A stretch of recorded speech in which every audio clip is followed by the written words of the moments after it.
mostrando mi nostalgia marcada en mi cara, sobrepensando las cosas que me hacen sentir mal, sin ver lo que el destino me puede deparar. Pero quién sabe si la perra llamada vida en algún momento nos pueda dejar atrás. Ya son muchas calles que camino sin parar, ya son muchas noches que no paro de soñar, pero me duele aún más el jodido hecho de que estoy despierto y de que no puedo hacer más. Cegado por mi arrogancia, perdido en un mar de pensamientos que en mi cabeza vagan, pensando en las cosas que pude joder hoy y pensando en cómo las voy a joder mañana. Perdón, pero esto en verdad me duele mucho. No soy yo, son las voces que en mi cabeza escucho. Son las personas, los hechos, lo que está oculto. Son las heridas que dejan marcas para el futuro. Son las fechas que quedan sin cumplir, los días que ahora tienen un tono más sutil.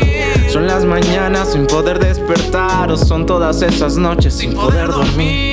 Una tarde sin querer fumar, otra fiesta a la que no quiero asistir, otra clase que me falta, otro día que no puedo competir, otro día que no quiero cantar ni quiero escribir. Me duele el pecho y la cabeza, quiero dejar de existir. Todo lo siento tan mal, ya ni sé qué decir. Mi rostro ha perdido lo que llaman sonreír. Me convertí en aquello que dejaría morir. Y te encontré en la calle donde te vi por primera vez.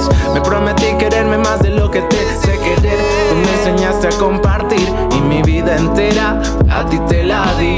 Esta es una carta que escribí pero no sé cómo entregarte. No sé si tocará tu puerta o si puedo llamarte. Tengo miedo hasta de mandarte un mensaje, pero de alguna manera sé que podrás escuchar. Te extraño tanto que es extraño cómo puedo amarte. Daría mis 4 sentidos solo por escuchar. Mi ilusión pensará cómo no alejarte de mí. Mi sentimiento muerto cómo dejar de pensar en ti.